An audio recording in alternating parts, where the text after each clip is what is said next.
Hey guys, I'm Fidel1258 here. Today I'm going to get into another frequently asked questions video. There's been a crazy amount of support and thumbs up and comments and views recently. I really appreciate it. I don't know if it's because I took a month off or if you guys are just really excited about the topics we've been talking about, but whatever the case may be, I really want to honor this, the excitement that I see you guys providing, the encouragement I feel from you guys in the comment section by going back to that right now, specifically around, I think the last 3 videos. I'm going to show you quickly. Before I get into this, my name is Dwayne Cunningham and I go by Infidel1258. You can call me 12, and we cover Splinterlands on the channel regularly, but we also look at other blockchain-based video games. And, generally speaking, my interests are family, finance, and faith. And so you'll see those tones coming through. So I hope that sounds interesting. And if it does, you might want to consider liking and subscribing. Let's look at the comment section. But first I want to show you just a bit of the anomaly of recently. So we did this video here the other day where I was unpacking if Splinterlands fails, this would be why. And I did, preparation on that video. I'm glad that you guys are, enjoying it. 1,050 views is a huge amount of viewership, especially recently. 600 views is a lot. So 1,000 is great. Thank you guys. Huge, amazing. Not everybody appreciates the content, and that's always the case. I mean, I'm doing it in large part for myself. Because I like the journey and I love it when you guys enjoy it. But of course, I can't make everybody happy all the time. And so we get some thumbs up, we get some thumbs down. But man, the comments too, man, 60 comments is huge. Then we did the video on do you fear our failure? And I got into that conversation because the first video was like, here's what I think could go wrong. And also why I don't really think we need to be worried. So 2 pieces in that first video. And the second video was more like, what do you guys think would end Splinterlands? And then there was a proposal I found recently around, it was like a suggestion for proposal for more cards, a new set to be released with a different way of handling DEC. And so man, 60 comments, 47 comments, 32 comments, big response. And even this morning, a video last night on SPS, and why it's so cheap right now, which was a video idea that you guys provided from an option of 2 options that I gave on a video post or a comment, a channel post. So amazing engagement, guys. Thank you. But in that vein, I want to go back to the comment section and see what are the things that are getting some people fired up in here, like some great appreciation in the thumbs up, and also some interesting thumbs down that I'm a little surprised about. So I want to go back to the comment section. We'll get 3 comments from 3 different videos, and we'll see where that goes. Actually, yeah, let's do it that way. With obviously there'll be some small ones in there, which if we rip through a few, I don't really consider those even to count. 3 big ones. Read out the gate. Bitcoin Flood says, I get that bots. This is from the video where I was talking about SPS being cheap. And I gave a lot of reasons why I think SPS can be cheap right now. And so if that sounds interesting, check out that video. That's from last night.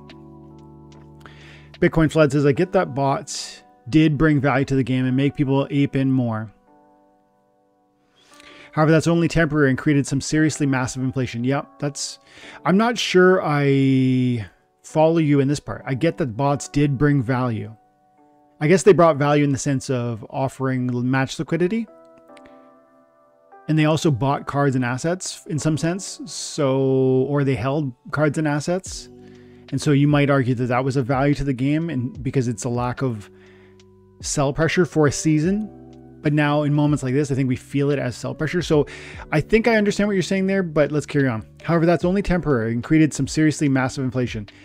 Are you thinking about massive inflation in the sense of card inflation because soulbound reward cards and other reward cards were being earned by more accounts that were never really sort of long-term investment? They were just like extraction accounts. I think that's probably what you're saying.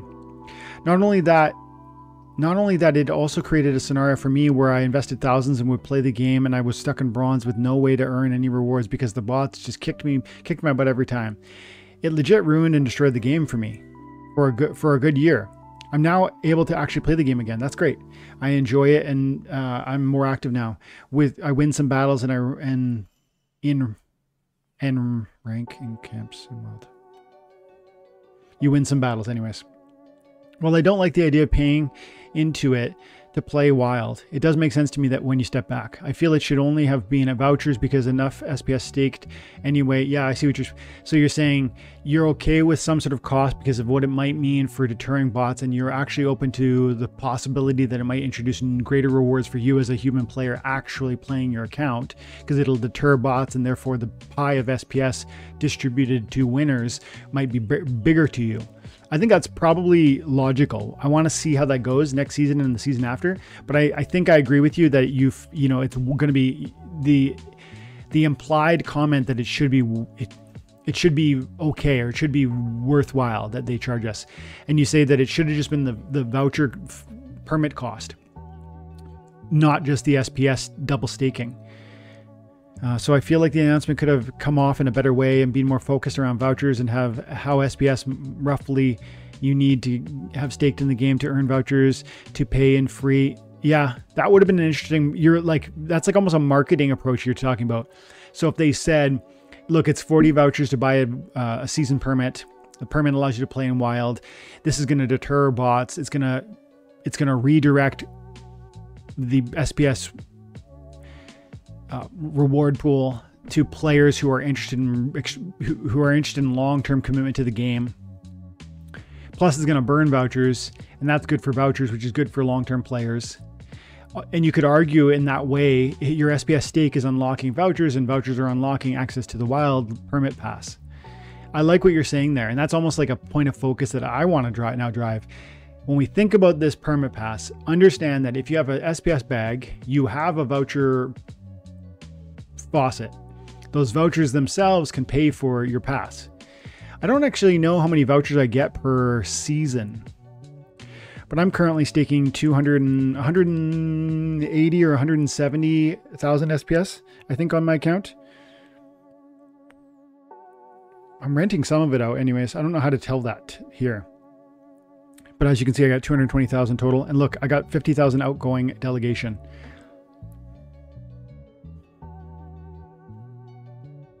How can I see? I want to see look at this. Looks like probably claimed yesterday, and my vouchers are about 4. So maybe I'm getting 5 vouchers a day. Maybe 10. I don't really know. But that's with 200,000 SPS. And if you have a bag of SPS, then you're getting vouchers that are going to pay for themselves. It's going to, your pass will be free, is what the commenter is saying, and what I want to echo. So I think you're right. There's probably branding there's better messaging that could really communicate to the community the logic of this. Not just that it's for the good of the community, it's for the good of human players, but also here's how it makes logical or intuitive sense. We want to incentivize ownership of SPS. SPS provides vouchers. Vouchers provide permanent play within the game, within the wild play. So I like what you're thinking there. And I just want to circle back to one point you were talking about. You were expressing maybe disappointment around the SPS stake growing, or the need for more SPS to grow. And I would say a couple things about that. I think it makes a lot of sense that the amount of SPS stake required to receive substantial rewards from Splinterlands be a moving target. So far, it's largely been, we've been iterating on how SPS is used since it launched. The SPS staking component and how that contributes into rewards was not always a thing, because SPS was not always a thing. And then even when SPS first started being dropped, staking wasn't it being wrapped up into your rewards wasn't directly a thing. That's become a thing. And so it makes sense that we're still in like some sort of iterating phase where we're trying different things. And I know sometimes we feel like I've gotten into a rhythm of playing this with X amount of SPS and with X dollar value of cards, and that's enough, and that puts me in the league I want to play in, and I like that, and I don't want to do more.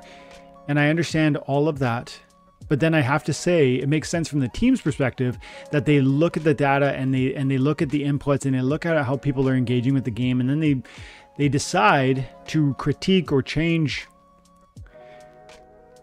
those metrics and measurements.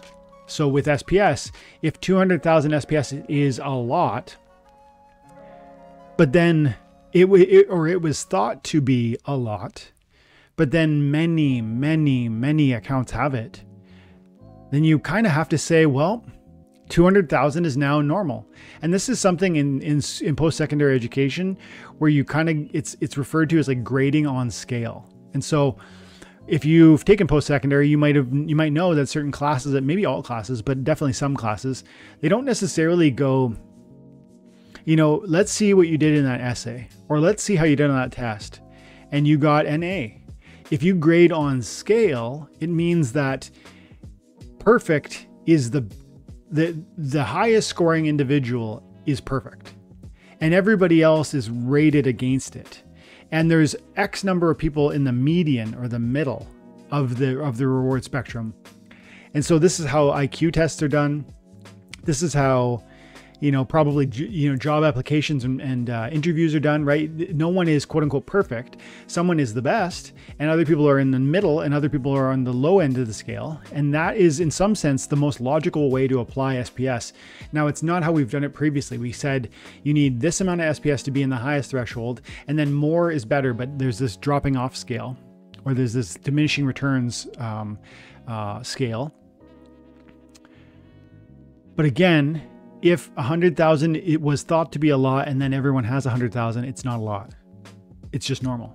And so then we have to move the margin, I would argue. So I think raising the SPS isn't necessarily, although it can be quite shocking, it could be quite expensive, it could be, a detriment to certain players who want to limit their investment. All of that makes perfect sense. But from the game's perspective, I think they do have to look at that, especially when we look at the participation within the game and say, 75,000 accounts are playing in Wild, 3,000 accounts are playing in Modern. That means that Modern is, too many people are incentivized to play in Wild. And if we want an equalization or an attempt to balance that, we probably need to implement deterrents, like hurdles within the Wild. And increasing SPS stake is one logical hurdle. And I understand that that will have negative consequences for many of you. It also has a negative consequence for me. But I still think it makes logical sense. So thanks for the comment. Let's get another one. FBI Alex says, I appreciate how you're being objective now instead of being a permeable, while you still believe you're acknowledging the problems the game has. Good job. Thanks, Alex. I appreciate that. I feel as though I always look at and always have looked at both the negative as well as the positive within Splinterlands. But I appreciate you, I guess, expressing an encouragement to me in light of what you feel is more of a turning toward that balance. Because I do want to strive for that balance. Thank you, Alex. I hope you're having a good day. Casey Chillin, Splinterlands needs more free to play modes. That's probably true. I'm a huge investor, but this is difficult for new players. Yeah, you know what? I just saw a People's Guild video on that one. Look, like 9 or 10 days ago, there was who was it? Fat Jimmy was on with People's Guild. Go check out that video.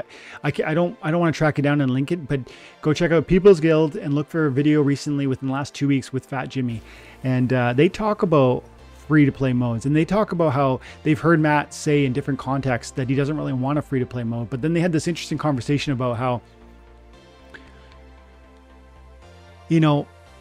I don't really know why that would be Matt's approach. And it was almost like a thoughtful, like, it was like, I've heard Matt say this, I've heard Matt say that. Why would this be? And it was an interesting, thoughtful conversation, because frankly, I think you're right. Free-to-play modes are super important. I actually think they're really critical to inviting new players in. So I hope that we do get to a place where that's more and more possible.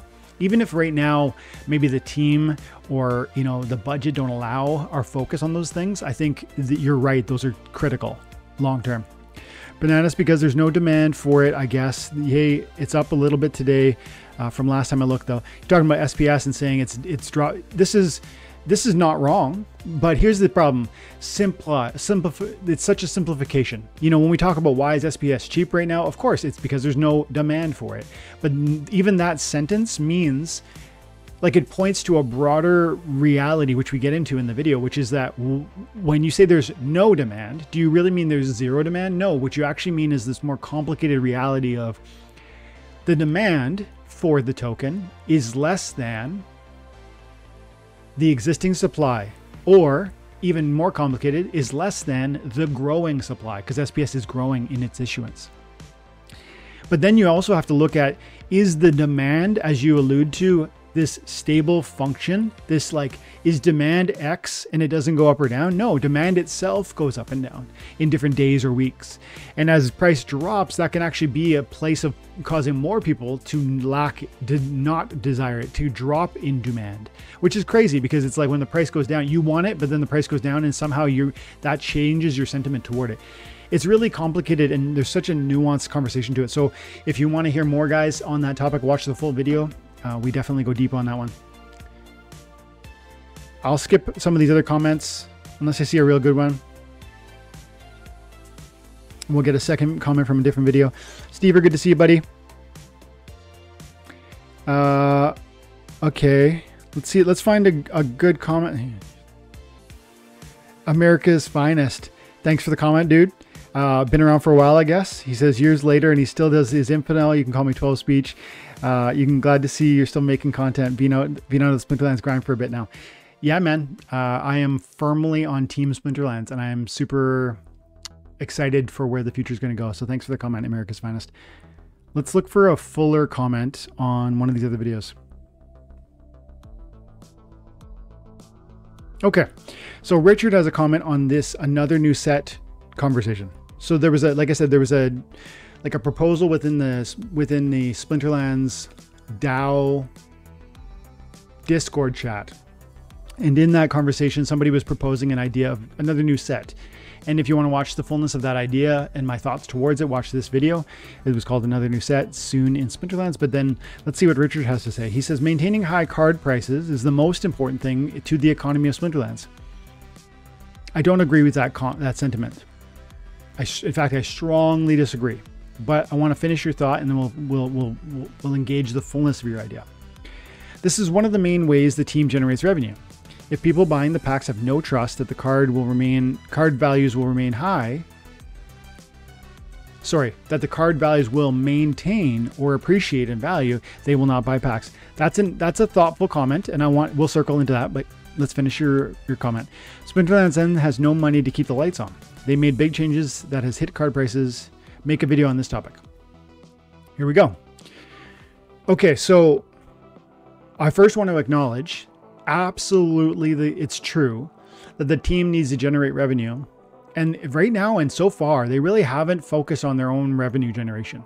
And I've heard some amazing conversations around this. Like, people are concerned about our game. We want true revenue generation for the team. We want success for Splinterlands or Steam Monsters, the company, because that should, as you say, help them keep the lights on, which then helps us as investors within the game or within the space.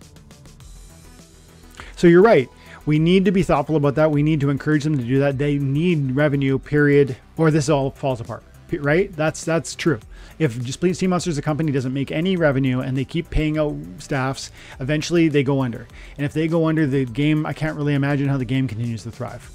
I guess there are theoretically decentralized paths to its ongoing success, but you're pointing to a strong truth that they need revenue, and card values are if they don't maintain. That's the second piece of what you're saying. If card values don't maintain or go up, then how are they going to convince us to buy packs? So that's a complicated conversation, and I don't want to spend too much time on this idea, but I think it really is important to point to the fact that this game isn't exclusively an investment opportunity. I do believe it's an investment opportunity, but it's also an entertainment, a form of entertainment, a game. And those two pieces put together are why I am so bullish on this game. Splinterlands is a game that I find fun. That entertainment is worth something. Contributions that I would make into the game for that reason alone are substantial. And probably many of our community members feel the same. I think, in fact, I can speak confidently and say many of our community members feel that way. Simultaneously, there's an investment component where if you're buying anything with an angle on future appreciation, you need to believe that there's going to be an opportunity, at least, for appreciation. Not a promise, but an opportunity. And then, so on that conversation, when we talk about no one would buy packs if the cards don't maintain or appreciate in value, I think that's both objectively wrong because we would buy them for fun alone. First of all, some of us would. And then second of all, the suggestion,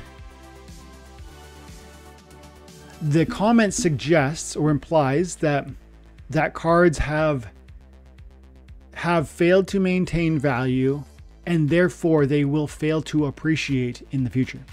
That is an implication of your comment when you talk about the idea that, because you're saying that there's a lack of trust and therefore there's a lack of movement in packs, and it's brought about by the fact that cards haven't gone up in value recently. In fact, they've gone down in value, and that's true to some extent.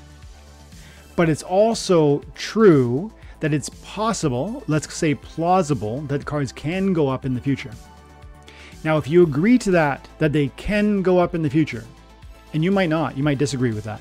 But if you agree that they may go up in the future, then we really are talking about not a lack of trust in the assets, but a lack of confidence in the timing of that appreciation. That's a gigantic difference. Do you see that? So on the one hand, one person might say these cards will never appreciate ever. I would say that person is making a huge jump, a huge leap. And I would argue these cards are likely to appreciate for a number of reasons, even if they haven't yet. And that is going to depend on the foundational reality that this game is fun and has a future. So that's that beginning conversation that I alluded to a moment ago and I talk about a lot on the channel. So if you don't agree to that it's fun and has a future, then you're never going to agree that the cards could appreciate. But if you agree that it's fun and has a future, you may agree that the cards could appreciate. And I think necessarily do appreciate if SPS appreciates. And so circling back to the first part of your comment now, where you say maintaining high card prices is the most important thing to the economy of Splinterlands, I disagree vehemently, because the token valuation is actually far more significant. SPS Price is absolutely core to the success, not just of Splinterlands, not just of Steam Monsters the company, but of everything that touches the ecosystem, the growing sort of portfolio of things touching this. And it might even be tied to the fullness of success for the Hive blockchain, which is a grand statement that I've not heard anybody really say.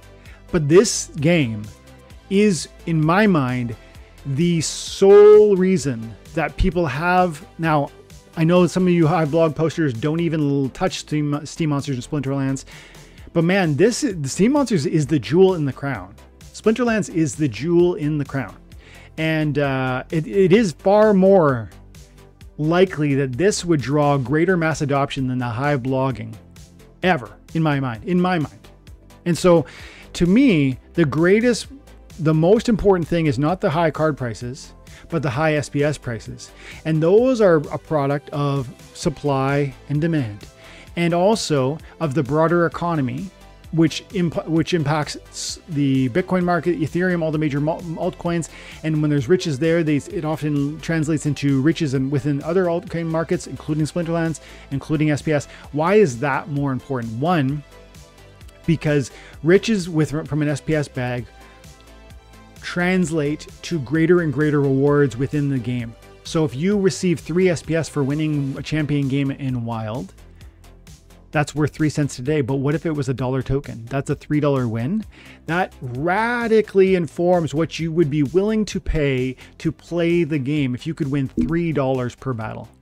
And that's at a $1 token. But man, even the conversation begins even at 1 cent. If it is at 1 cent SPS, you know, that speaks to, you can probably earn in Champion Wild, you can probably earn